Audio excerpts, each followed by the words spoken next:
Alhamdulillah nasta'inuhu wa nastaghfiruh wa na'udzu billahi min syururi anfusina wa min sayyiati a'malina may yahdihillahu fala mudhillalah wa may yudlil fala hadiyalah. Asyhadu an la ilaha illallah wahdahu la syarikalah wa asyhadu anna Muhammadan abduhu wa rasuluh.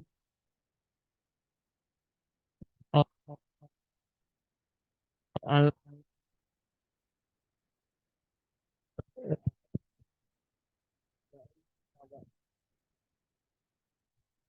Yang kami hormati Ustadz, Bapak, Ibu, serta pada hadirin sekalian berbahagia. Puji syukur kita sanjungkan kehadiran Allah Subhanahu wa taala karena dengan limpahan dan karunia-Nya kita bisa berkumpul di acara pengajian Tarbiyah Ruhiyah sore hari ini. Salawat serta salam semoga tetap tercurahkan kepada Nabi besar kita Nabi Muhammad SAW. Semoga kita sekalian termasuk ke dalam umatnya yang diberkahi. Amin ya robbal alamin. Sebelum kita mulai kajian yang akan dibawakan oleh Ustadz Nur Yasin dengan judul Fikih Salat Nawafil, alangkah baiknya kita dengarkan terlebih dahulu lantunan ayat suci Al-Quran yang akan dilantunkan oleh Saudara Dr. Ahmad Aditya Rahman. Pada Saudara Dr. Adit, saya persilahkan. Assalamualaikum warahmatullahi wabarakatuh. A'udzu billahi minasyaitonir rajim. Bismillahirrahmanirrahim. Aqimis sholata lidulukis syamsi ila ghasaqil laili wa qur'anal fajr. Inna qur'anal fajri kana mashhuda. ومن الليل فتهجد به نافلة لك عسى أن يبعثك ربك مقاما محمودا وقل ربي أدخلني مدخل صدق وأخرجني مخرج صدق واجعل لي من لدنك سلطانا نصيرا. Laksanakanlah sholat sejak matahari tergelincir sampai gelapnya malam dan subuh. Sungguh, sholat subuh itu disaksikan. Dan pada sebagian malam, lakukanlah sholat tahajud, tambahan bagimu. Mudah-mudahan Tuhanmu mengangkatmu ke tempat yang terpuji. Dan katakanlah Muhammad, ya Tuhanku, masukkan aku ke tempat masuk yang benar, dan keluarkan pula aku ke tempat keluar yang benar. Dan berikanlah kepadaku dari sisimu kekuasaan yang dapat menolong. Wassalamualaikum warahmatullahi wabarakatuh. Waalaikumsalam. Alhamdulillah, terima kasih kepada Saudara Dr. Aditya yang telah melantunkan ayat suci Al-Quran yang indah. Selanjutnya, kajian tentang fikih sholat nawafil yang akan dibawakan oleh Ustadz Nur Yasin. Kepada Ustadz, waktu dan tempat kami persilakan Ustadz.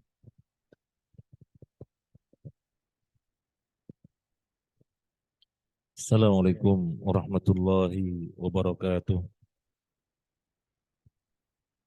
Bismillahirrahmanirrahim. Alhamdulillahi rabbil alamin.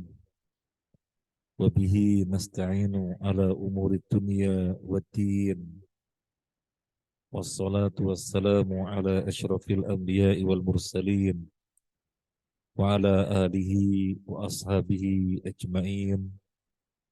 Wala hawla wala quwata illa billahil aliyyil azim. Wala hawla wala quwata illa billahil aliyyil azim. ولا حول ولا قوة إلا بالله العلي العظيم.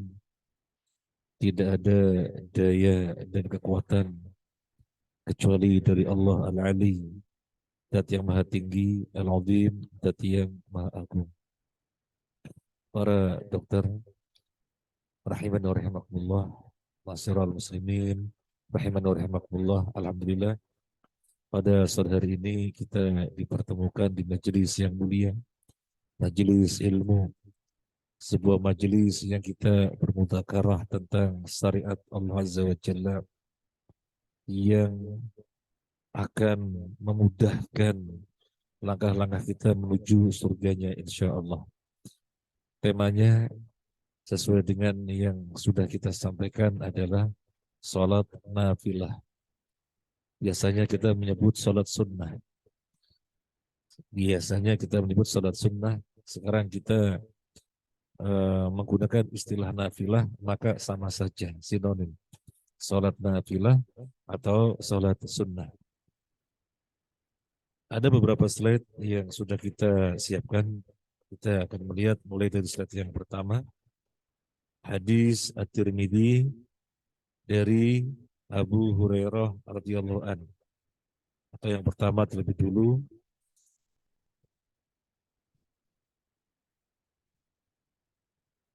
hadis Rabi'ah bin Malik al-Aslami. Anahu kana yabitu man Nabi sallallahu alaihi wasallam. Dia suatu ketika bermalam bersama Nabi sallallahu alaihi wasallam. Rabi'ah menuturkan, saya menyiapkan air wudhu untuk beliau dan saya menyiapkan apa yang merupakan hajat beliau. Kemudian beliau mengatakan kepada saya, jadi Rabi'ah al-Aslami menuturkan demikian, Rasulullah menuturkan kepada saya, Rasulullah menawarkan kepada saya, sal, ayo minta, ayo minta. Jadi bentuk terima kasih Nabi Shallallahu Alaihi Wasallam sudah dibantu siapin ininya, maka beliau ingin membalas kebaikan tersebut. Ayo minta, sal, ayo minta, minta. Rabi'ah al-Aslami mengatakan as'aluka murafaqataka fil jannah. Aku meminta agar bisa menemani engkau di surga. Itu yang aku minta. Nabi kemudian mengatakan atau yang lainnya, yang lainnya. Rabi'ah al-Aslami menjawab, enggak, itu saja yang aku minta. Itu saja yang aku minta. Kemudian Nabi sallallahu alaihi wasallam bersabda, fa'inni ala nafsika bikathrati sujud. Kalau begitu, bantu aku pada dirimu dengan memperbanyak sujud. Para dokter Masyiral Muslimin rahimakumullah, bagaimana kita bisa memperbanyak sujud? Caranya bagaimana? Bagaimana kita bisa memperbanyak sujud? Apa tiba-tiba sujud, begitu tiba-tiba sujud, yang penting sebanyak-banyaknya? Bukan. Yang dimaksud, bantu aku pada dirimu dengan memperbanyak sujud, artinya memperbanyak sholat. Selain sholat 5 waktu yang hukumnya wajib, maka perbanyaklah sholat-sholat sunnah. Dengan cara demikian, maka akan menghantarkannya untuk sampai derajat sehingga di akhirat nanti bisa menemani Nabi Sallallahu Alaihi Wasallam. Hadis ini sangat luar biasa, memotivasi kita untuk tidak sekedar sholat yang 5 waktu saja. Sebagian kaum muslimin kalau sudah sholat 5 waktu selesai. Ya memang betul itu yang wajib. Memang betul itu yang wajib. Tetapi ketika kita melihat hadis Rabi'ah al-Aslami di dalam hadis ini, bahwasanya dengan banyak sholat akan mengantarkannya untuk bisa menemani Rasulullah Sallallahu Alaihi Wasallam di surga. Baik, ini fadilah yang pertama. Sekarang yang kedua, hadis riwayat Imam At-Tirmidzi dari Abu Hurairah. Kita langsung saja yang tulisannya merah untuk mempersingkat waktu. Nabi Shallallahu Alaihi Wasallam bersabda, Inna awwala ma yuhasabu bil abdu yawmal qiyamah min amalihi salatuhu. Fa in saluhat faqad aflaha wa anjaha.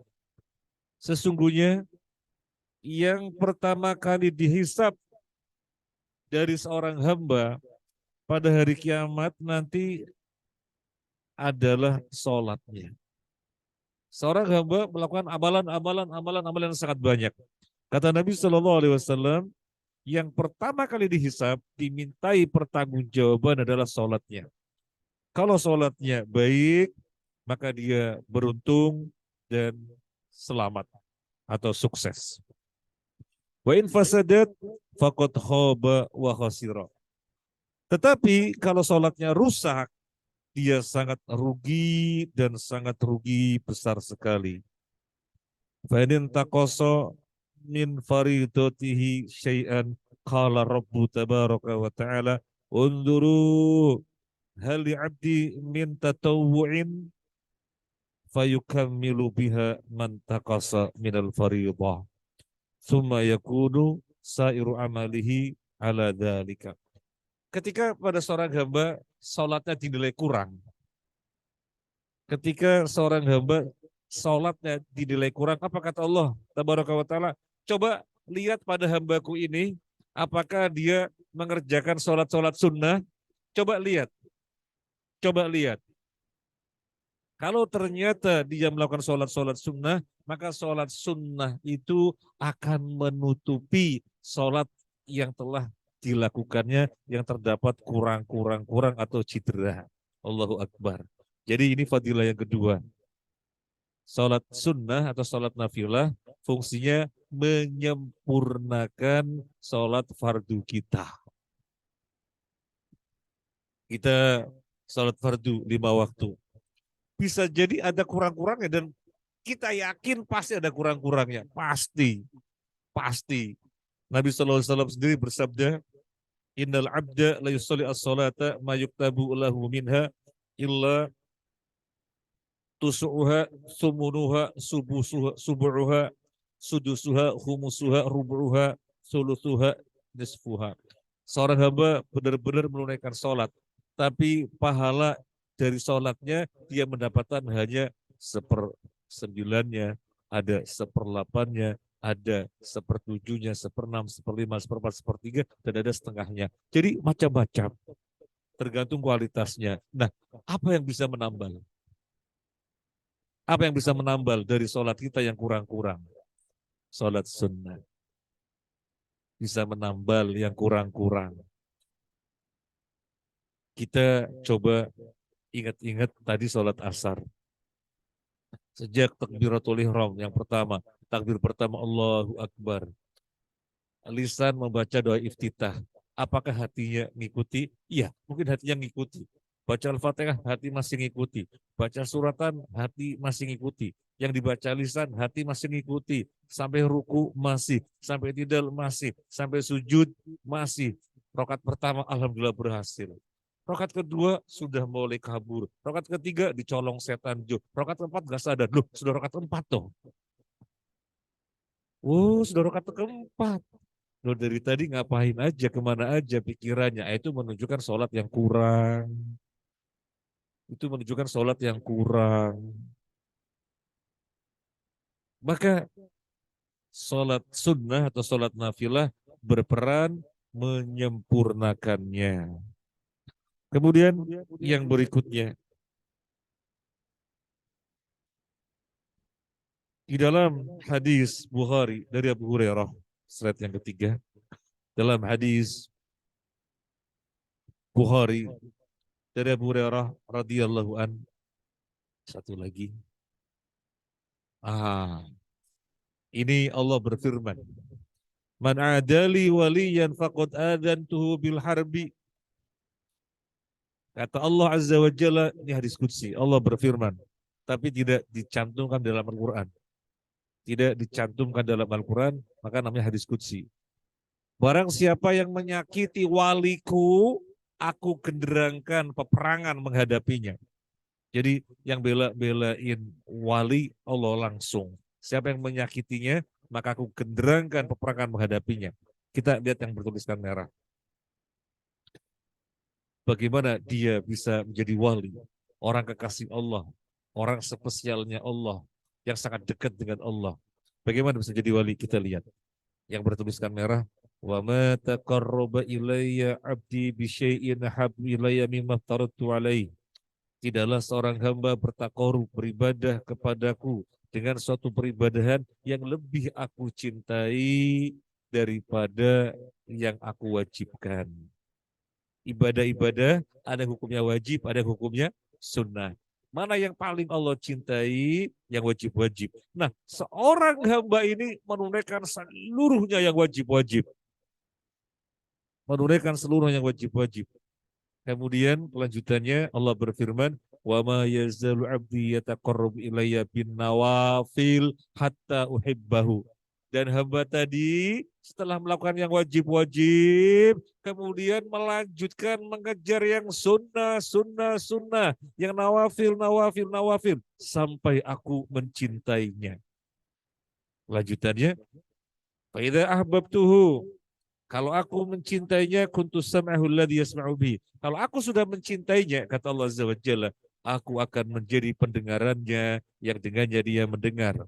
Wa basarahu alladhi yubsiru bihi. Aku akan menjadi penglihatannya yang dengannya dia melihat.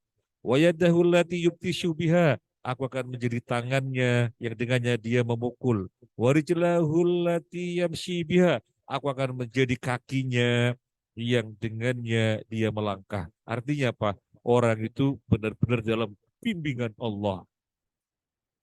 Pandangannya, pendengarannya, pembicaraannya, tindakannya, keputusannya, semuanya dalam bimbingan Allah. Kenapa? Ini orang kekasih Allah, orang khususnya Allah. Bermula dari apa?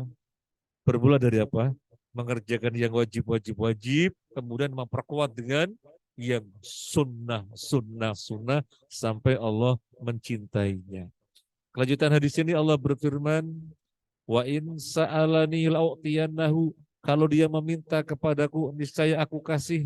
Wala in ista'adani la'u'idannahu. Kalau dia meminta perlindungan kepadaku, niscaya aku lindungi. Dan seterusnya. Jadilah dia orang khususnya Allah. Sekali lagi bermula dari apa? Bermula dari melakukan yang wajib-wajib, tidak ada yang ditinggalkan sama sekali. Kemudian memperkuatnya dengan yang sunnah, sunnah, sunnah, sunnah. Maka paling tidak tiga riwayat ini bisa memotivasi kita untuk melakukan sholat-sholat sunnah selain wajib yang sudah kita lakukan. Masih dijumpai pada sebagian kaum muslimin sholat duhur, ya sudah sholat duhur saja. Nanti sholat maghrib, ya sudah sholat maghrib saja. Nanti sholat subuh misalnya sudah subuh saja. Jadi tidak memperhatikan sholat-sholat yang sunnah. Iya oke lah, itu 5 waktu hukumnya wajib. Seandainya tidak mengerjakan yang sunnah-sunnah, ya namanya sunnah, nafilah. Sholat nafilah hukumnya sunnah, tidak wajib, tidak berdosa. Tapi tidakkah kita termotivasi dengan 3 hadis ini paling tidak? Yang pertama tadi apa? Yang pertama tadi akan menemani Nabi di sorga. Bisa menemani Nabi di sorga. Yang kedua apa? Yang kedua akan menambal sholat-sholat kita yang kurang, menyempurnakan, melengkapi sholat-sholat kita yang kurang. Yang ketiga apa? Yang ketiga bisa menjadi wali, kekasihnya Allah. Sedikit kita lebarkan pembahasan. Sebenarnya sudah pernah kita bahas. Bisa jadi kita katakan, dokter yang hadir di sini ada wali. Loh iya toh, karena wali tidak ada yang tahu kecuali Allah. Wali itu kan urusan ketaatan, ketakwaan, yang tahu hanya Allah Azza wa Jalla. Fala tuzakku anfusakum wa'alamu bimani taqa. Kalian jangan memandang diri kalian suci. Karena yang tahu ketakwaan hanyalah Allah Azza wa Jalla. Nah, maka bisa jadi di antara para dokter ada seorang wali. Nah, tadi kita sudah bacakan, memulainya dari apa? Perhatian kepada yang wajib-wajib, sehingga sedemikian mengkristalnya pada dirinya. Kemudian dikuatkan dengan yang sunnah, sunnah, sunnah. Semoga Allah berikan kita taufik untuk semangat mengerjakan yang sunnah, sunnah, sunnah. Baik, kita lihat slide yang berikutnya.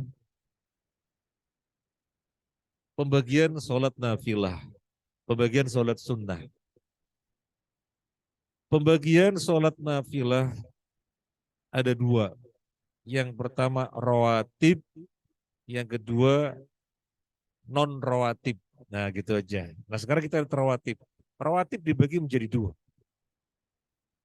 Rawatib dibagi menjadi dua, muakkad dan ghairu muakkad. Sekarang pengertian rawatib apa? Begitu. Kok sholat sunnah dibagi menjadi dua, rawatib dan ghairu rawatib? Rawatib itu apa? Rawatib itu sholat yang mengiringi 5 waktu. Ada kalanya qobliyah, ada kalanya ba'diyah. Itu namanya rawatib. Namanya sholat sunnah rawatib. Qobliyah atau ba'diyah. Nah, qobliyah dan ba'diyah yang sebutannya sholat sunnah rawatib, ada yang muakkad dan ada yang ghairu muakkad. Ada yang muakkad dan ada yang ghairu muakkad. Muakkad artinya apa? Muakkad artinya sunnahnya sangat ditekankan. Hukum sunnahnya sangat ditekankan. Sampai gampangnya orang ngomong, sunnah yang mendekati wajib. Karena saking ditekankan. Itu muakkad. Nah, ada berapa rakaat sholat sunnah rawatib yang muakkad? Ada 12. Ada 12. Yang pertama, 2 rakaat qobliyah subuh. Yang kedua, 4 rakaat qobliyah zuhur. Sudah berapa? 6. Yang ketiga, 2 rakaat ba'diyah zuhur. Sudah berapa? 8. Kemudian 2 rakaat ba'diyah maghrib. 10. Kemudian 2 rakaat ba'diyah isya. 12. Ini yang sangat ditekankan. Hukumnya sunnah muakkadah. Gampangnya ngomong, sekali lagi, sunnah yang mendekati wajib. Karena saking ditekankan. Terlebih, kita mengetahui fadilahnya sangat besar sekali. Apa fadilahnya? Apa fadilahnya? Dalam satu hari, subuh sampai zuhur, 12 rakaat. Besoknya lagi, subuh, zuhur, asar, maghrib, isya, 12 rakaat. Besoknya lagi, subuh sampai isya, 12 rakaat. Kalau setiap hari kita mengerjakan 12 rakaat sholat sunnah rawatib, fadilahnya apa? Fadilahnya dibangunkan istana di surga. Besoknya lagi demikian, istana lagi. Besoknya lagi demikian, istana lagi. 10 hari kita gak kelewatan 12 rakaat. Satu istana setiap hari kali 10. 10 istana. Loh, sepanjang hidup melakukan sholat sunnah rawatib yang muakkadah ini, maka sudah banyak istana yang Allah bangunkan untuk kita. Mungkin kita bertanya-tanya, apa nggak bingung tuh banyak istananya? Ya, kita membayangkan surga dengan gambaran dunia yang gak klop. Kita membayangkan surga dengan gambaran dunia tidak klop, karena sama sekali berbeda. Ini fadilahnya. Sekarang kita melihat diri kita masing-masing, kira-kira kita sudah mengupayakannya untuk 12 rakaat apa belum ya? Kalau misalnya sudah mengupayakan, alhamdulillah, tapi belum bisa 12, alhamdulillah sudah mengupayakan. Yang sudah 12, alhamdulillah dipertahankan. Memohon taufik kepada Allah untuk bisa terus istiqomah. Untuk bisa terus istiqomah. Apalagi kita mengetahui penjelasan dari Nabi, suatu amalan yang diistiqomahi. Suatu amalan yang diistiqomahi. Diistiqomahi itu artinya terus menerus. Selama tidak ada udur, maka pasti dikerjakan. Itu namanya diistiqomahi. Kayak kalau kita pagi sarapan, siang makan siang, sore makan malam. Itu sesuatu yang diistiqomahi. Nah, sholat sunnah dan amalan-amalan apapun, kalau sudah diistiqomahi, suatu ketika kita meninggalkannya, karena sakit misalnya, wah sakit. Ada sebagian orang sakitnya tergeletak saja di kasurnya. Dia hanya bisa mengerjakan yang wajib-wajib. Lalu sholat sunnahnya berat, kondisi sakit, sholat sunnahnya berat. Tetapi ini orang ketika masa sehatnya tidak pernah ketinggalan dari sunnah rawatib muakkadah. Nggak pernah ketinggalan. Maka Ketika dia ada uzur, sakit sehingga tidak bisa mengerjakan, tetap dinilai mengerjakan sempurna. Allahu Akbar. Tetap dinilai mengerjakan sempurna. Kenapa? Karena mengistiqomai amalan itu. Baik, kembali kepada pembahasan kita. Ini sholat sunnah rawatib yang muakkadah. Kemudian yang kedua, ghairu muakkad. Jadi sholat rawatib yang ghairu muakkad. Yang mana? Ya yang selain tadi. Yang selain tadi. Asar. Ada yang muakkad asar. Asar gak ada muakkadnya. Mau sholat qobliyah asar, silahkan. Cuma tidak muakkad. Tidak ditekankan. Kalau orang mengerjakannya dapat pahala. Tapi tidak ditekankan. Kemudian qobliyah maghrib. Mau ngerjakan qobliyah maghrib silakan. Cuma tidak muakkad. Kemudian qobliyah isya. Silakan tapi tidak muakkad. Sekarang begini. eh, Bagi kaum muslimin yang belum membiasakan sholat sunnah rawatib, gradually, bertahap. Dari yang muakkad dulu. Yang penting yang muakkad dulu. Karena itu sunnah yang sangat ditekankan. Kalau itu sudah terbiasa terus, kemudian meningkatkan yang ghairu muakkad. Sehingga semuanya kita kerjakan. Allahu Akbar. Selama tidak ada udzur, kenapa tidak? Selama tidak ada udzur, kenapa tidak? Baik, ini pembagian yang rawatib. Ada muakkad, ada yang ghairu muakkad. Kemudian slide yang berikutnya. Eh, non rawatib. Apa pengertian non rawatib? Seluruh sholat sunnah selain qobliyah dan ba'diyah pada sholat 5 waktu. Sholat sunnah apapun yang tidak ngiringi 5 waktu. Kalau yang ngiringi 5 waktu namanya rawatib. Sholat sunnah apapun yang tidak ngiringi sholat 5 waktu, maka non rawatib. Jumlahnya sangat banyak sekali. Sangat banyak sekali. Apakah kita bisa mengerjakan semuanya? Semoga. Semoga. Kita lihat di antaranya. Slide yang berikutnya. Sholat duha. Sholat nafilah yang berupa sholat duha. Waktunya kapan? Kharaja Rasulullah sallallahu alaihi wasallam ala ahli Quba wa hum yusallun. Faqala salatul awabin idza ramidat al-fisal. Hadis dari Imam Muslim dari Zaid bin Arqam.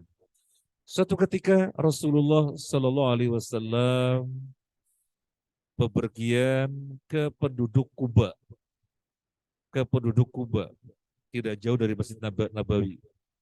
Kemudian mereka dijumpai lagi sholat. Lagi sholatnya di awal waktu sholat duha. Maka Nabi mengatakan sesungguhnya sholat duha, sholat awabin. Awabin itu nama lain sholat duha.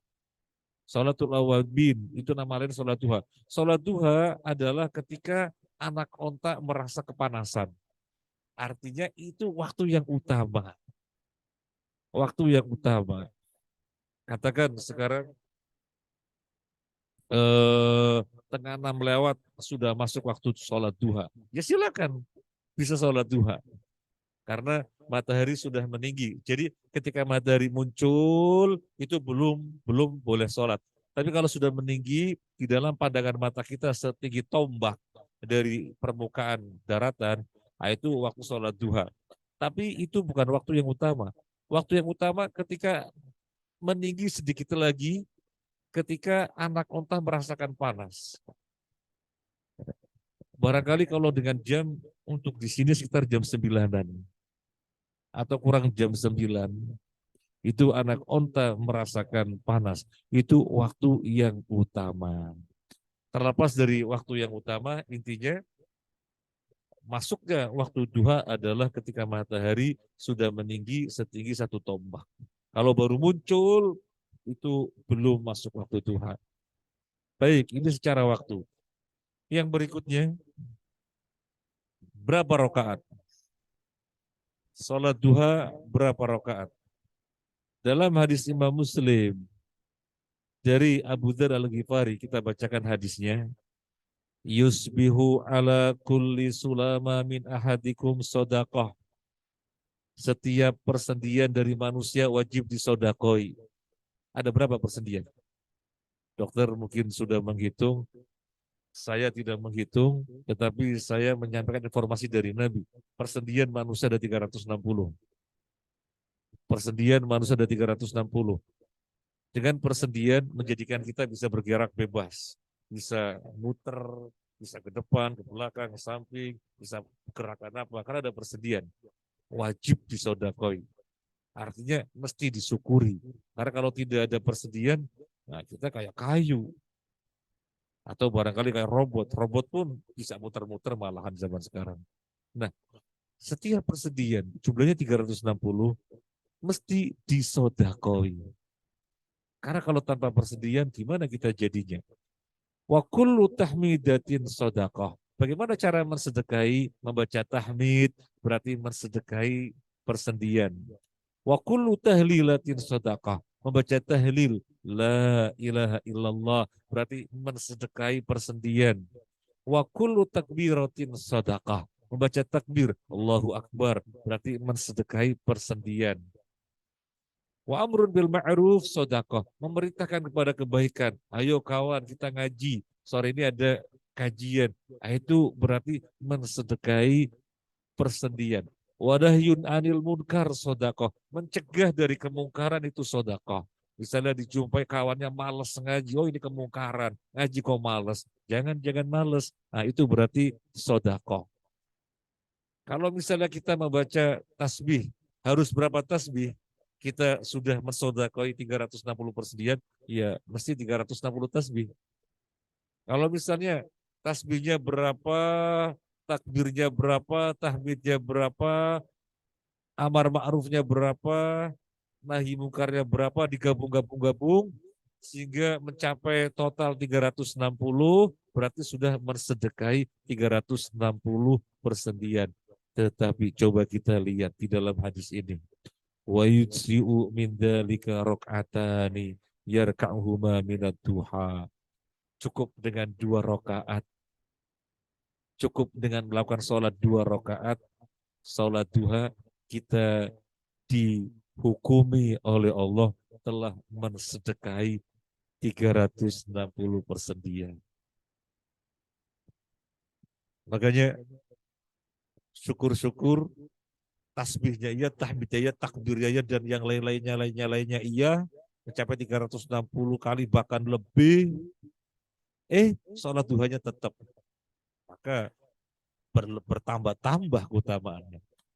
Seandainya kita sholat duha saja, 2 rakaat, maka kita dihukumi oleh Allah telah mensedekahi 360 persediaan, di mana tanpa persediaan kita tidak bisa leluasa bergerak. Sekaligus di dalam hadis ini menunjukkan sholat duha rakaatani, 2 rakaat. Apakah boleh lebih dari 2 rakaat? Kita lihat slide yang berikutnya. Apakah boleh lebih dari 2 rakaat? Ini yang berikutnya. Hadis Uqbah bin Amir disebutkan dalam Sahihul Jami oleh Syekh Al-Albani rahimahullah taala.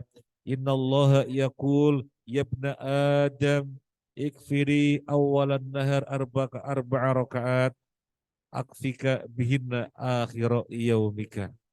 Wahai manusia, wahai anak Adam, cukupkanlah untukku di awal siangmu 4 rakaat. Niscaya aku akan mencukupi kamu di akhir harimu. Ini hadis qudsi. Allah berfirman, manusia, di awal siang sholatlah 4 rakaat. Di awal siang sholatlah 4 rakaat. Berbuatlah untukku dengan melakukan sholat duha 4 rakaat. Niscaya aku akan mencukupimu di sore harinya. Pagi sholat duha 4 rakaat, sorenya Allah cukupin. Besoknya lagi sholat duha 4 rakaat, sorenya Allah cukupin. Cukupin apa? Cukupin kebutuhan. Cukupin apa? Cukupin yang merupakan kemaslahatannya. Hadis ini menunjukkan berapa rakaat? Arba'a rakaat, 4 rakaat. Kalau hadis yang tadi berapa rakaat? 2. Sekarang 4 rakaat. Apakah boleh lebih dari 4 rakaat? Kita lihat yang berikutnya. Kita lihat yang berikutnya. Hadisnya agak panjang. Kita lihat yang bertuliskan merah untuk mempersingkat waktu. Jadi Nabi Shallallahu Alaihi Wasallam melakukan samani rokaat, 8 rakaat yang berakhir merah, yang bertuliskan merah di akhirnya. Wadalika duha, yang dimaksud adalah sholat duha. Nabi sholat 8 rakaat sholat duha. Berarti rakaatnya sholat duha bisa 8. Kalau kita gabungkan tiga riwayat, bisa 2, bisa 4, bisa 8. 8 itu maksimal. Bisa 2, 4, atau kurang dari 8 berarti 6, atau maksimalnya 8. Bagaimana kalau 12? Kita lihat. Yang berikutnya 12. Ada hadis dari Anas bin Malik radhiyallahu an yang dikeluarkan oleh Imam At-Tirmidzi. Qala Rasulullah sallallahu alaihi wasallam yang bertulisan merah. Man shalla duha fintai asyrata rakaatan buni abadallahu lahu baitan fil jannah. Barang siapa yang sholat duha 12 rakaat, Allah akan membangunnya, Allah akan membangunkannya istana di sorga. Tapi Imam At-Tirmidzi yang meriwayatkan hadis ini memandangnya hadis ini gharib alias do'if. Imam At-Tirmidzi yang membawakan hadis ini memandangnya hadis ini do'if. Memang akhirnya terjadi perbedaan pendapat di antara para ulama mengenai 12 rakaat. Terjadi perbedaan pendapat di antara para ulama. Madhab Maliki mengatakan maksimal sholat duha 8.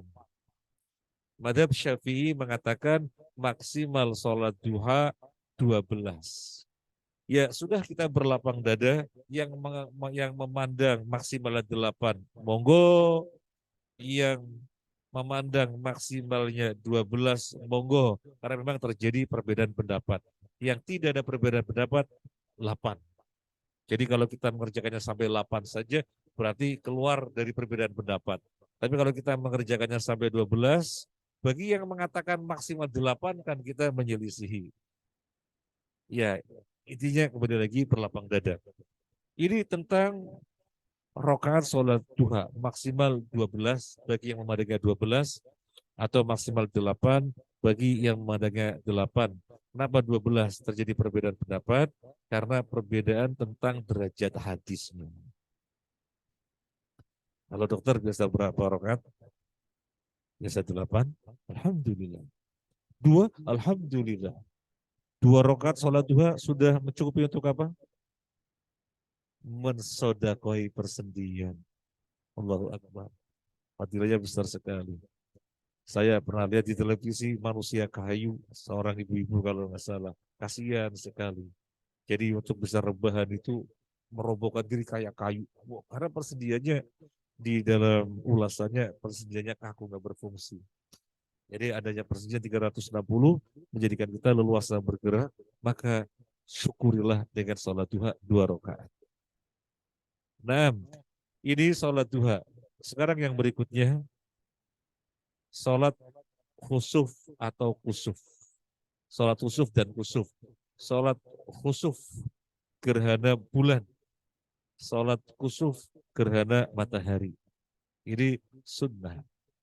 Sholat sunnah, ghairu rawatib atau non rawatib. Kita bacakan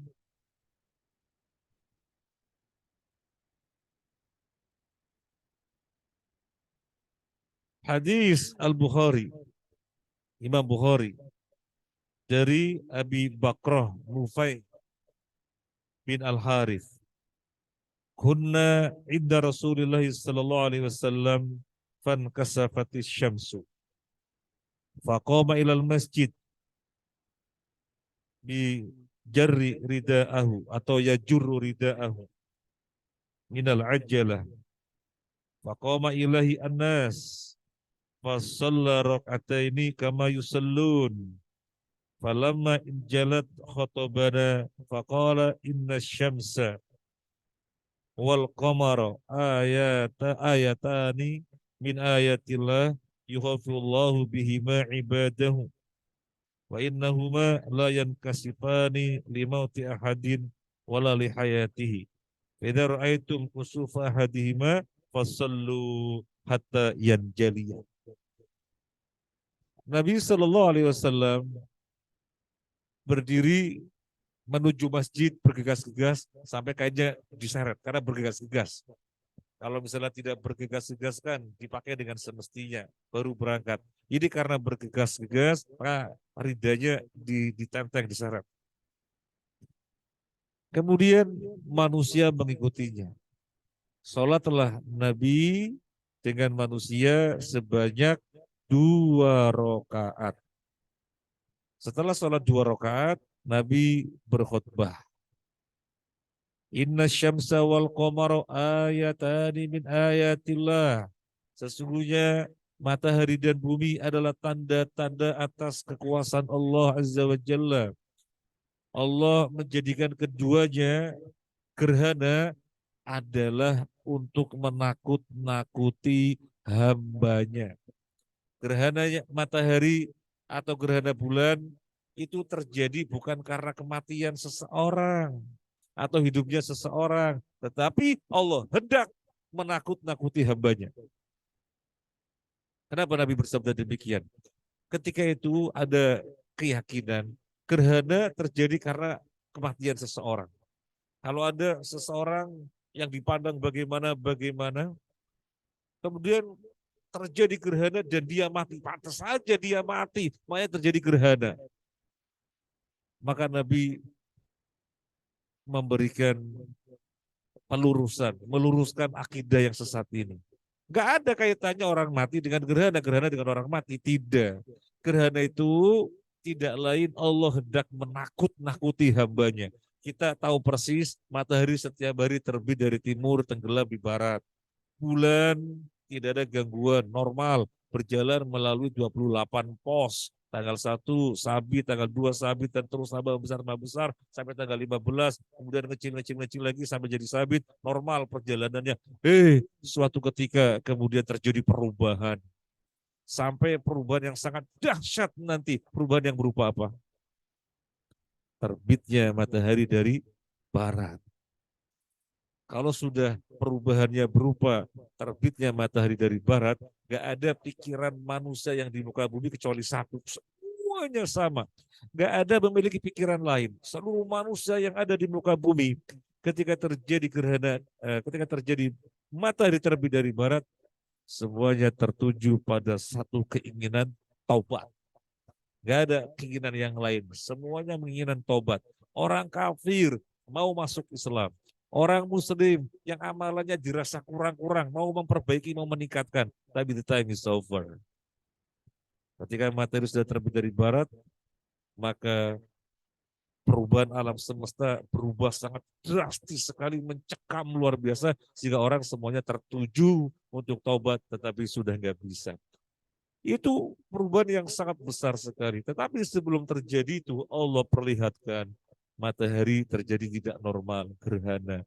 Bulan mengalami ketidaknormalan. Biasanya normal, kok ini jadi gelap total atau sebagian. Itu Allah hendak menakut-nakuti. Allah hendak menakut-nakuti. Dari hadis ini kita mengetahui sholat gerhana berapa rakaat? 2 rakaat yang bergaris bawah itu. Kemudian kita lihat garis yang di bawahnya lagi, hatta yan jaliyah, yang terakhir hatta yan jaliyah, sampai matahari atau bulan tampak normal kembali. Berarti durasinya sholat berapa lama? Durasinya sholat adalah sampai matahari atau bulan normal kembali. Kalau misalnya gerhananya 2 jam, maka kita sholat sekitar 2 jam itu sholat yang paling bagus. Gerhananya 3 jam, maka kita sholat panjang kurang lebih 3 jam. Begitu selesai, tidak lama kemudian gerhana selesai juga. Maka itu yang bagus. Nabi SAW di dalam hadis ini, beliau selesai sholat ketika gerhana juga sudah selesai. Jadi sholatnya panjang, panjang. Dalam riwayat yang lain, seorang sahabat menuturkan, Nabi wajahnya menunjukkan ketakutan. Jadi ketika terjadi gerhana, Nabi itu ketakutan. Ketika terjadi gerhana, Nabi takutnya luar biasa tampak dari wajahnya. Yang menjadikan beliau langsung bergegas masuk masjid. Para sahabat mengikutinya.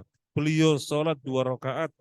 Kata perawi atau sahabat yang meriwayatkan, aku tidak pernah melihat sholat yang panjang seperti itu. Berdirinya panjang, rukunya panjang, sujudnya panjang. Kecuali ketika Nabi lagi sholat gerhana. Panjang sekali sholatnya. Karena memang durasinya mengikuti selesainya gerhana. Diperkirakan ini gerhana akan selesai berapa lama? 1 jam. Jadi sholatnya kurang lebih 1 jam. Ini berapa lama gerhana sudah selesai? Kurang lebih 2 jam, maka sholatnya 2 jam. Hatta yang jaliya. Baik, kita lanjutkan. Jadi intinya terkait dengan rakaat 2 rakaat. Yang berikutnya, tata cara sholat kusuf dan khusuf yang bertuliskan merah. Hadis Aisyah radhiyallahu anha. Bagaimana tata caranya? Kalau kita baca hadisnya, lumayan panjang. Mungkin kita persingkat ya. Ini hadis Aisyah dikeluarkan oleh Imam Bukhari Muslim yang bertuliskan merah. Ada berapa rakaat? 2 rakaat. Tapi setiap rakaat berapa kali ruku? 2 ruku. Setiap rakaat 2 kali ruku, 2 kali sujud. Kalau kita misalnya sholat subuh, setiap rakaat berapa kali ruku? 1. Sujudnya 2. Tapi kalau sholat gerhana, rukunya kayak sujud 2. Jadi begini, ini kalau mau kita lihat dalilnya yang bertulisan merah ini, kalau mau kita baca, tapi kita mempersingkat waktu, takbir, membaca apa? Membaca doa iftitah. Kemudian setelah itu membaca Al-Fatihah. Setelah itu membaca surat yang panjang. Yang panjang. Kemudian ruku, Allah Akbar ruku. Rukunya diperpanjang. Mengimbangi berdirinya. Mengimbangi berdirinya. Kemudian i'tidal. Sami Allahu liman hamidah. Dan imam baca apa? Setelah itu? Hah? Al-Fatihah lagi. Al-Fatihah lagi. Membaca Al-Fatihah lagi. Kemudian lanjut dengan suratan panjang. Tetapi tidak sepanjang yang pertama. Tapi tidak sepanjang yang pertama. Kemudian ruku, i'tidal, sujud. I'tidalnya panjang, sujudnya juga panjang. Kemudian berdiri lagi. Memasuki rakaat yang kedua persis seperti rakaat yang pertama. Persis seperti rakaat yang pertama. Kita semuanya sudah membayangkan karena kita semua sudah mempraktekkan. Nah sekarang kita dukung, ini dalilnya. Tata cara semacam itu, tata cara yang demikian, ini dalilnya. Hadis Aisyah radhiyallahu anha dikeluarkan oleh Imam Bukhari Muslim. Kemudian, kapan mulai sholat gerhana? Nah, ini penting sekali. Karena kemarin terjadi kesalahan. Kemarin ada gerhana. Terjadi kesalahan. Kapan kita sholat gerhana? Kita sholat gerhana ketika kita memastikan, oh memang terjadi gerhana. Kan bisa dihitung dengan hisab. Dengan ilmu falak, ilmu astronomi bisa dihitung. Dan bisa dikatakan nggak mungkin salah. Allah sudah menyatakan, "Walladzi ja'ala asy-syamsa diya'an wal qamara nura wa qaddarahu manazila lita'lamu 'adadas sinina wal hisab." Dialah Allah yang menjadikan matahari sebagai sinar dan bulan sebagai cahaya pun Allah tetapkan manzilah-manzilahnya sehingga matahari berjalan, bulan berjalan, lita'lamu adadas sinina wal hisab, agar kalian bisa menghitung jumlah bilangan dalam satu tahun. Sehingga bisa dihitung, dilihat perjalannya matahari dan bulan. Sekarang tahun berapa? Sekarang tahun 1444.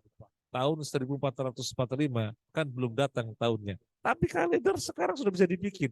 Bikin kalender 1445. Bisa, bisa. Kenapa? Karena perjalanan matahari bulan bisa dihitung. Kalau terjadi gerhana, akan terjadi di bulan apa, hari apa, jam berapa, durasinya berapa lama, yang mengalami total mana saja, yang mengalami gerhana sebagian mana saja, bisa ditulis sekarang. Padahal kejadiannya nanti tahun depan 1445. Kenapa? Allah sudah nyatakan dalam surat Yunus ayat 5 tadi, perjalanannya bisa dihitung. Nah, tetapi kemudian kapan mulai sholatnya? Kan kita tahu, wah ini secara hisab nanti ada sholat gerhana. Apa kemudian, wah sudah ada pengumuman kita langsung sholat? Oh tidak. Memulai sholat gerhana itu kalau kita memastikan, oh iya gerhana terjadi. Gak harus setiap kita, gak harus. Jadi ada di suatu daerah satu orang melihat, oh udah gerhana, disampaikan. Kita sholat gerhana. Karena sudah dilihat. Tapi kalau sekedar hisab kayak kemarin itu, eh, disampaikan gerhana perkiranya terjadi mulai jam sekian, puncaknya jam sekian. Beberapa masjid langsung main sholat saja. Padahal jamaahnya atau selain jamaah yang jelas dan informasi yang pasti telah dilihat gerhana. Tapi belum melakukan itu. Terus modalnya info. Modalnya info. Hari ini terjadi gerhana, kemudian langsung sholat. Nggak boleh. Nggak boleh. Tapi harus dipastikan bahwasanya gerhana memang terjadi. Kemarin kita, mohon maaf, kita berada di Pondok Chandra. Eh, Setelah sholat maghrib, kita sampaikan kepada jamaah, coba ada yang melihat bulan, terjadi gerhana betul apa enggak? Soalnya ramai sekali malam ini terjadi gerhana. Pada maghrib orang pada keluar masjid, ini posisi bulan di sini nih, tapi nggak kelihatan sama sekali gitu. Akhirnya kita kajian dulu sampai masuk Isya, kemudian beberapa orang keluar, oh sudah terlihat. Nah, akhirnya kita bilang berarti pasti terjadi gerhana. Akhirnya kita sampaikan, terus kita sholat Isya dulu, nanti setelah Badiah kita sholat gerhana. Jadi kita melakukannya Ba'da Isya karena jamaah mengetahui benar-benar terjadi adalah Ba'da Isya. Ya bisa jadi di tempat yang lain, negara lain memang melihat asar. Ya berarti sudah mulai. Tapi teman-teman yang ada di sini gak ada yang melihat kecuali Isa. Ya berarti ya itu mulainya. Meskipun sesungguhnya sudah terjadi sebelumnya. Karena kan ada awan, sehingga gak bisa dipastikan sudah terjadi apa belum, kan begitu. Nah, ini tata cara sholat khusuf dan khusuf. Eh, Sama saja gerhana bulan dan gerhana matahari, tata cara sholatnya persis. Setiap rakaat ada 2 ruku, ada 2 sujud. Yang berikutnya, sholat Idul Fitri dan sholat Idul Adha. Sholat nafilah yang lainnya, sholat nafilah yang lainnya, Idul Fitri dan Idul Adha. Waktunya dimulai ketika sudah memasuki waktu duha. Sholat Idul Fitri, Idul Adha dimulainya ketika sudah masuk waktu duha. Jumlah rakaatnya ada 2 rakaat. Bagaimana tata caranya? Hadis Aisyah radhiyallahu anha yang dikeluarkan oleh Imam Abu Dawud. At-takbir fil fitri wal adha al-ula sab'u takbirat wa fi thaniyah khamsu takbirat siwa takbiratai ruku'. Salat Idul Fitri dan salat Idul Adha pada rakaat yang pertama ada 7 takbir selain takbiratul ihram. Dan rakaat yang kedua ada 5 takbir selain takbir perpindahan. Jadi yang pertama begini, Allahu Akbar. Ini belum dihitung. Kita baca doa iftitah. Allahu Akbaru kabira walhamdulillahi katsira wa subhanallahi bukrata wa asila. Dan Allahu Akbar 1, Allahu Akbar 2, Allahu Akbar 3 sampai 7. Sampai 7. Nanti di rakaat yang kedua, begitu orang bangkit berdiri Allahu Akbar, ini belum dihitung. Ini namanya takbir intikal, belum dihitung. Baru dihitung ketika kemudian takbir lagi Allahu Akbar 1, Allahu Akbar 2, Allahu Akbar 3 sampai 5. Sekarang apa yang kita baca di antara takbir-takbir itu? Takbir rakaat pertama ada 7. Di antara takbir-takbir kita baca apa? Di antara takbir-takbir yang kedua, yang 5, kita baca apa? Tidak ada zikir yang ditentukan. Karena tidak ada zikir yang ditentukan, kita tidak boleh menetapkan para jamaah wajib baca ini, nggak boleh. Karena tidak ada zikir yang ditentukan, maka bebas masing-masing mau baca apa. Tapi kalau yang ditanya Pak Yasin, mohon maaf. Pak Yasin biasanya baca apa? Mumpung tidak ditetapkan, tak baca semuanya. Lu dibaca semuanya? Ya semuanya. Ya tasbih, tahmid, takbir, tahlil, solawat, hauqolah. Tak baca semuanya. Subhanallah, walhamdulillah, wala ilaha illallah, Allahu Akbar, astaghfirullah, istighfar juga. La haula wala quwata illa billah, hauqalah, termasuk sholawat. Wassalatu wassalamu ala rasulillah, dibaca semuanya. Kita mohon maaf kalau ngimami perpindahan takbir ke takbir biasanya agak lama. Karena kita membaca semuanya. Karena kita memandang ini pas tidak ditentukan. Biasanya bacaan-bacaan ditentukan, ini tidak ditentukan. Maka kalau bisa baca semuanya, kenapa tidak? Tapi tidak harus demikian. Terserah masing-masing kita. Mungkin mau tasbih saja, takbir saja, tahmid saja, membaca apapun terserah. Baik, jadi ini sholat Idul Fitri dan sholat Idul Adha. Kalau takbirannya kapan? Idul Fitri, takbirannya kapan? Idul Fitri itu takbirannya dimulai ketika pagi hari setelah sholat subuh kita berangkat ke lapangan. Itu dimulai takbiran. Berakhirnya kapan? Berakhirnya kalau sholat id sudah dilakukan. Tetapi tidak mengapa.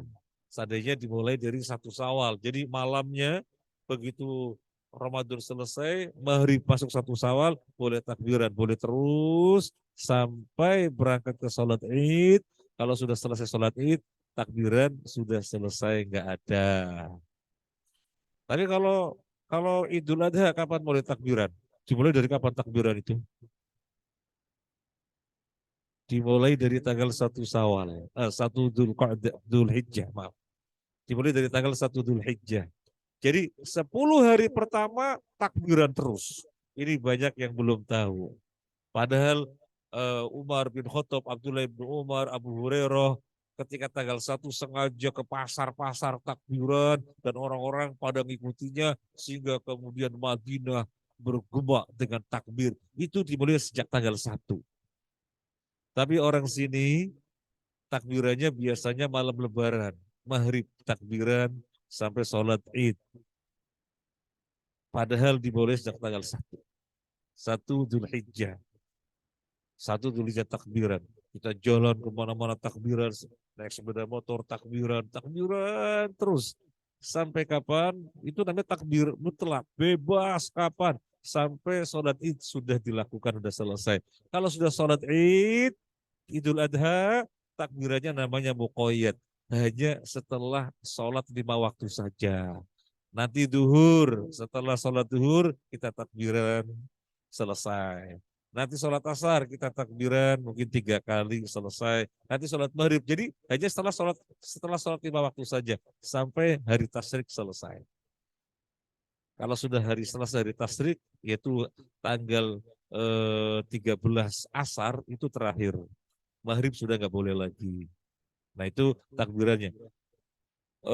Dan ini banyak yang tidak tahu. Ini banyak yang tidak tahu. Sekali lagi takbir Idul Adha banyak mengiranya mulai maghrib tanggal 10 Dzulhijjah. Tidak. Tapi dimulai sejak tanggal 1 Dzulhijjah, yaitu menghidupkan 10 hari pertama bulan Dzulhijjah. Termasuk yang di Masjid Nabawi, di Masjid Makkah, karena itu yang datang orang dari berbagai penjuru, dari berbagai negara, ya mereka tidak takbiran. Akhirnya para masyayikh keliling di masjid-masjid, takbir, takbir, mengingatkan bahwasanya ada sunnah yang banyak telah ditinggalkan. Takbiran sejak tanggal 1. Idul Adha, takbiran sejak tanggal 1. Kita lihat yang berikutnya. Masih tentang sholat Idul Adha. Hadits Jabir bin Abdullah qala, dia mengatakan, Inna Nabiyya sallallahu alaihi wasallam kharaja yaumal fitri fa bada'a bi sholati qabla al-khutbah. Nabi sallallahu alaihi wasallam keluar ke lapangan karena sholat Id itu di lapangan. Sholat Id itu di lapangan bukan di masjid. Apa nggak boleh di masjid? Kita nggak mengatakan tidak boleh. Tetapi kenapa kita bisa yang utama itu di lapangan, kok ngambil yang kurang utama? Sholat Id itu di lapangan, kalau sholat Jumat itu di masjid. Nah, kemudian Nabi memulainya dengan sholat dulu apa khutbah dulu? Fabada'a bis sholati qoblal khutbah. Memulai dengan sholat dulu, baru khutbah. Dan itu yang selama ini kita praktekkan sesuai dengan hadisnya, hadis Bukhari Muslim. Sholat dulu, baru khutbah. Kalau misalnya ada pemikiran, waduh, kalau sholat dulu baru khutbah, pada bubar orang-orang, nggak pada mendengarkan khutbah. Terus kita balik aja, khutbah dulu baru sholat. Oh nggak boleh, nggak boleh. Ini dalilnya, hadis Bukhari Muslim dari Jabir bin Abdullah. Nabi memulai dengan sholat dulu baru khutbah. Slide yang berikutnya, sholat istisqa. Salat istisqa bagaimana? Ini yang bertuliskan merah. Kita mempersingkat waktu. Ini hadis Tirmidzi dari Ibnu Abbas radhiyallahu an. Intinya keluar dari rumah masing-masing bukan dengan pakaian yang bagus, bukan.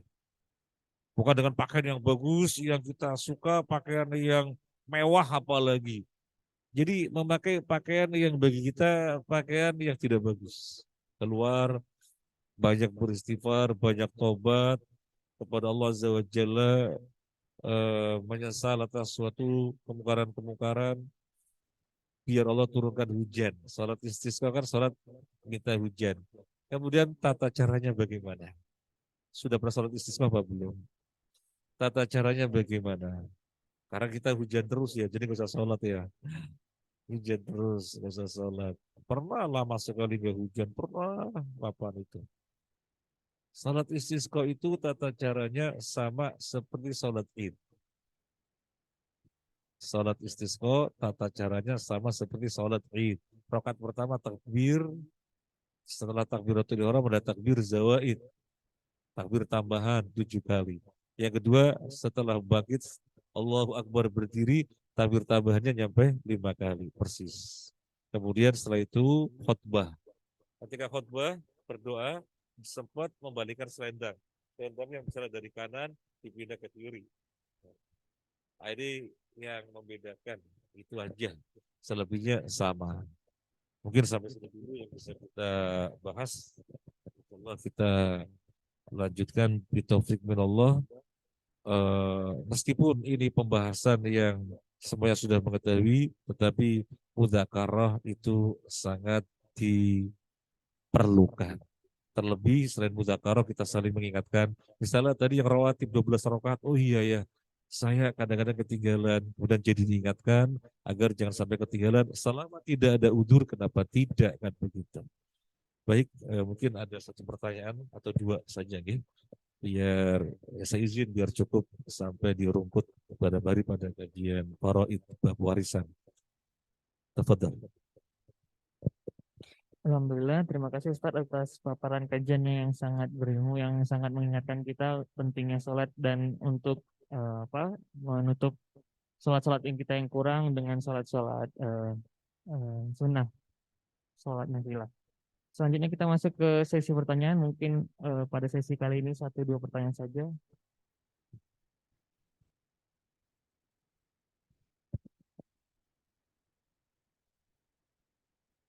Assalamualaikum warahmatullahi wabarakatuh, Ustaz.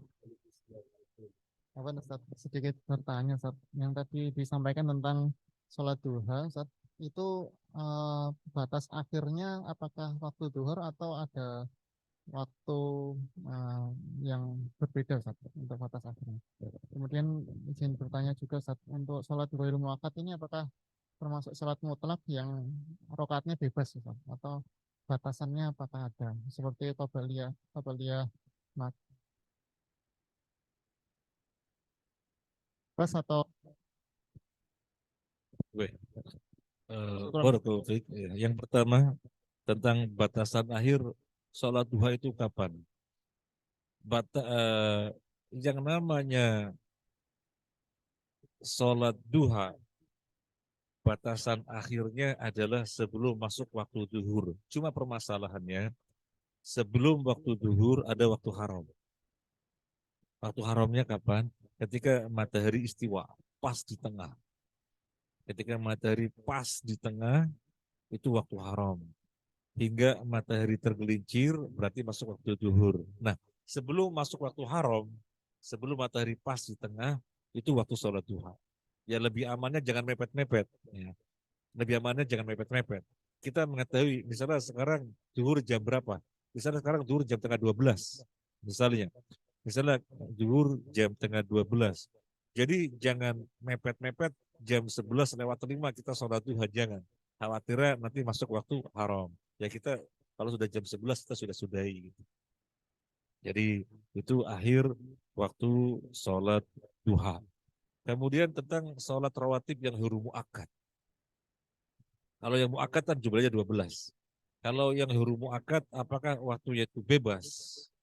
Apa waktunya bebas? Kita sudah tuliskan di slide kita untuk yang huru muakkad, untuk waktu yang rokaat? untuk yang huru muakkad eh, qobliyah asar, qobliyah maghrib dan qobliyah isya. Nah ini. Qobliyah asar, qobliyah maghrib dan qobliyah isya. Berapa rakaatnya? Qobliyah asar 4. Qobliyah maghrib 2. Qobliyah isya 2. Kalau misalnya dijumpai orang sholat sebelum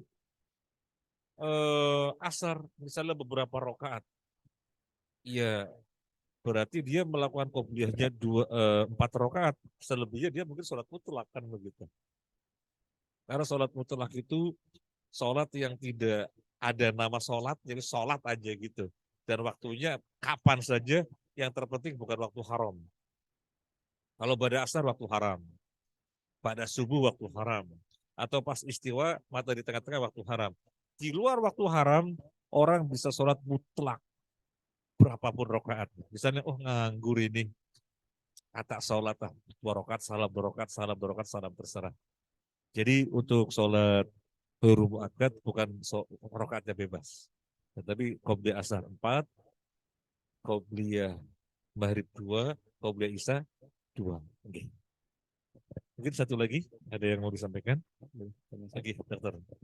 Izin Ustaz, saya ingin bertanya masalah waktu haram tadi Ustaz. Jadi waktu haram itu kan pada saat matahari tepat di tengah ya Ustaz. Berarti pada saat itu kita diharamkan untuk sholat Ustaz. Ya. Kalau misalnya kondisi ini belum masuk waktu zuhur, kita mau sholat Jumat misalnya seperti itu, apakah boleh? Pertanyaannya bagus sekali. Kecuali di hari Jumat. Kecuali di hari Jumat. Bagi kaum muslimin yang berangkat ke masjid sebelum imam naik mimbar, sholat 2 rakaat, nggak ada batasannya. Masuk masjid, mungkin dia belum sholat duha, dia sholat duha dulu. Kemudian setelah itu sholat 2 rakaat salam, 2 rakaat salam, 2 rakaat salam, 2 rakaat salam, 2 rakaat salam. Sampai kapan? Sampai imam naik mimbar. Berarti sholat di waktu haram? Iya. Tadi pas waktu haram dia lagi sholat. Tetapi di hari Jumat pengecualian. Oke. Tapi kalau selain hari Jumat nggak boleh. Hari Jumat saja untuk mereka yang berangkat sholat Jumat. Bukan hari Jumat. Bukan hari Jumat menunggu zuhur. Menunggu zuhur waktunya waktu haram nggak boleh. Ya, nggak boleh. Itu waktu haram. Termasuk tidak boleh memakamkan jenazah di waktu haram itu. Kita pernah dimintain tolong, mohon maaf, Ustadz, tolong eh, dibantu proses pemakaman. Saya bilang siap. Saya posisinya di Keputih, kemudian jenazah posisinya saya lupa di mana, Surabaya mana. Saya bilang jenazahnya kapan diberangkatkan? Sekarang berangkat. Waduh, kalau sekarang itu tanggung. Nanti jenazah sampai sini pas waktu haram. Benar. Jadi sebentar lagi mau duhur. Makanya saya minta izin dulu. Udah saya izin dulu, saya tak sholat duhur dulu. Karena ini pas waktu haram. Seandainya nunggu sampai masuk waktu duhur, kita belum memasukkan proses pemakaman, nanti sholat jamaahnya malah terlambat. Akhirnya mereka memaklumi, kita ke sholat dulu ke masjid, baru setelah selesai kita baru melakukan pemakaman. Karena pas di waktu haram, nggak boleh. Okay. At-tahiyatul masjid itu dawatul asbab. Sholat yang dawatul asbab itu tidak ada waktu haram. Ini pertanyaan yang bagus sekali juga. Dawatul asbab, sholat yang ada sebab, karena sebab masuk masjid, maka tahiyatul masjid. Karena sebab habis tawaf, maka sholat sunnah 2 rakaat tawaf. Karena ada jenazah, padahal kita tadi sudah sholat asar. Ada jenazah, kita sudah sholat asar. Pada asar kan waktu haram. Nah, karena ada jenazah, maka kita nyolati jenazah. Namanya sholat dawatul asbab. Oke. Cukup dulu nih. Terima kasih banyak. Mohon maaf atas hal-hal yang kurang berkenan dan semoga bermanfaat apa yang kita sampaikan. Amin, Saya ya kembali Rabbal kepada Alamin. Master of Ceremony. Alhamdulillah, mengingat waktu yang tersedia sudah habis karena mendekati waktu maghrib juga. Maka kita cukupkan kajian Islam Tarbiyah Ruhiyah sore hari ini dengan membaca doa penutup majelis. Bismillahirrahmanirrahim. Subhanakallahumma wa bihamdika asyhadu an la ilaha illa anta astaghfiruka wa atubu ilaik. Kami ucapkan terima kasih banyak kepada Ustadz dan seluruh hadirin. Kurang lebihnya kami mohon maaf. Wassalamualaikum warahmatullahi wabarakatuh.